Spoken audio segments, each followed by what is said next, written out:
Well, folks, it's Sunday morning, so there's a part of me that doesn't want to say this, but I'm going to have to say it.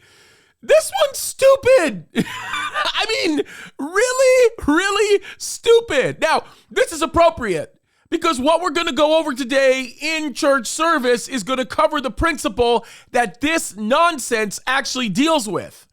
But I want you to hear a statement that is made by a person who was bought and paid for by George Soros. He is the new Manhattan DA. His name is Alvin Bragg. He's not a good guy.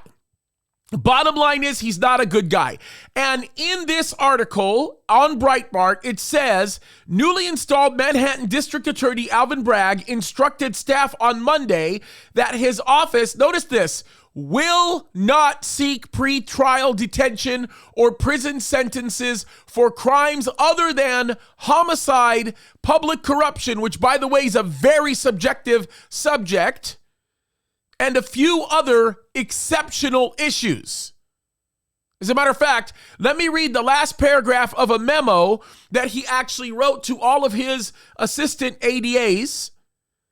This is what he says. He says, the office will not seek carceral sentence other than for homicide or other cases involving death of a victim, a Class B violent felony, which is a deadly weapon that causes serious physical injury, domestic violence felonies, sex offenses in Article 130 of the Penal Law, public corruption, rackets, and major economic crimes, including any attempt to commit any such offense under Article 110 of the Penal Law, unless required by law.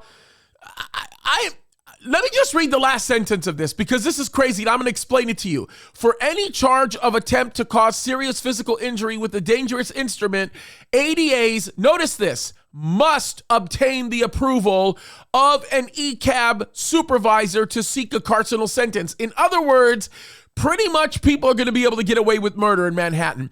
And this guy is using a very emotional argument for why he doesn't feel like it's the place of the district attorney's office to be able to make such judgments in order to do what they're going to do. By the way, I'm going to make this statement. I've said it before, and I'll say it again. Sin makes you stupid. That's number one. Number two, when you depart from the true and living God, your judgment is lost.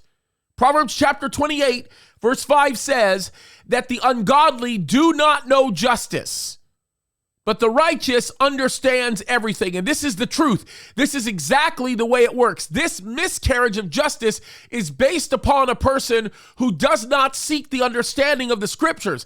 And by the way, today, first, second, and third service, we are going to go over, ironically, the subject in Matthew chapter 7, where Jesus says, judge not lest you be judged. And by the way, that phrase, judge not lest you be judged, does not mean what most people think, because an overwhelming amount of people mistreat this text. Folks, open up your eyes, pay attention. I'm going to attach a link to this video that deals with this Bible story or this Bible passage, and I'm going to explain it through that you might have a better understanding of what it means to actually judge, and pray for men like this in Manhattan that God would deal with them in a way that their hearts would change or that they would be removed, because this is satanic. It's evil. And I cannot believe that people in New York have put men like this in. Men just like Gascon here in Los Angeles County. Evil, corrupt men who hate God.